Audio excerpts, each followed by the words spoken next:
Welcome to அரிஸ்கோம் channel. கோதுமை மாவு, ரவை இந்த மாதிரி ரெசிப்பியில் தான் நீங்கள் அல்வா செஞ்சுருப்பீங்க. வீட்டில் இருக்க பொரியில் அல்வா செஞ்சுருக்கீங்களா? கண்டிப்பாக ட்ரை பண்ணி பாருங்கள். டெம்ட் ஆயிடுவீங்க, அவ்வளோ ஒரு சூப்பராக இருக்கும். வாங்க எப்படி செய்யலாம்னு பார்க்கலாம். அதுக்கு தேவையானது பார்த்திங்கன்னா, கருப்பட்டி 1 கப் எடுத்திருக்கேன். அதில் 250 ml தண்ணி சேர்த்து தண்ணியெல்லாம் கரைச்சிடலாம். நம்ம இந்த மாதிரி கருப்பட்டி கரைஞ்சி வரட்டும். இப்போ அது கூட பார்த்திங்கன்னா 1 கப் பொரி எடுத்திருக்கேன். அது கூட 1/2 கப் அவல்.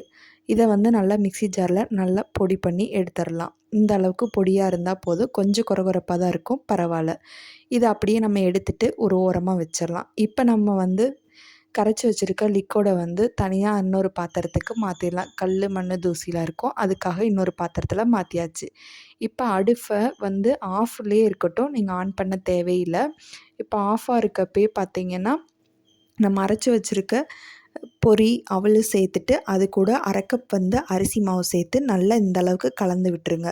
கட்டி இல்லாமல் நல்லா கலந்து விட்டதுக்கப்புறம் இப்போ ஸ்டவ் ஆன் பண்ணிக்கலாம். ஸ்டவ் ஆன் பண்ணிவிட்டு லோ ஃப்ளேம்லேயே வச்சுக்கோங்க. பாருங்கள் எந்த கலர் சேஞ்ச் ஆகி வருதுன்னு. வீட்டில் இருக்க பொரியை வச்சு வித்தியாசமான முறையில் அல்வா செஞ்சு பாருங்கள், அட்டகாசமாகவே இருக்கும். பாருங்கள், இந்த அளவுக்கு தண்ணியெலாம் ஜூஸிலாம் இஞ்சி வந்துருச்சு. இப்போ பாருங்கள் எந்த அளவுக்கு எடுத்து விட்டால் கடாயில் ஒட்டாத அளவுக்கு இருக்கணும். அதுதான் அல்வாவுக்கு கரெக்டான பக்குவம்.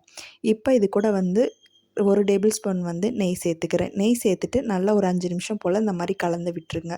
நல்லா இந்த மாதிரி கலந்து விட்டதுக்கப்புறம் இந்த மாதிரி கடாயில் ஒட்டாமல் இருக்கணும். அல்வா சூப்பராக ரெடி ஆயிடுச்சு. பார்க்கவே டெம்ட்டாக இருக்குல்ல. இப்போ அதுக்கு மேலே பார்த்தீங்கன்னா முந்திரி பருப்பு மேலே உங்களுக்கு விருப்பம் இருந்தால் சேர்த்துக்கலாம், விருப்பம் இல்லைன்னா ஸ்கிப் பண்ணிக்கலாம். அவ்வளோதாங்க, சூப்பரான பொரி அல்வா ரெடி ஆயிடுச்சு. வாயில் வச்சோடனே கரைஞ்சிரும், அவ்வளோ ஒரு டெம்ட்டாக இருக்கும். இந்த ரெசிபி உங்களுக்கு பிடிக்கும் நம்பர். பிடிச்சதா நம்ம சேனல் லைக் பண்ணி, ஷேர் பண்ணி, சப்ஸ்கிரைப் பண்ணுங்கள். உங்கள் ஃப்ரெண்ட்ஸ் அண்ட் ஃபேமிலிக்கு இந்த வீடியோவை ஷேர் பண்ணிக்கோங்க. தேங்க்யூ ஃபார் வாட்சிங்.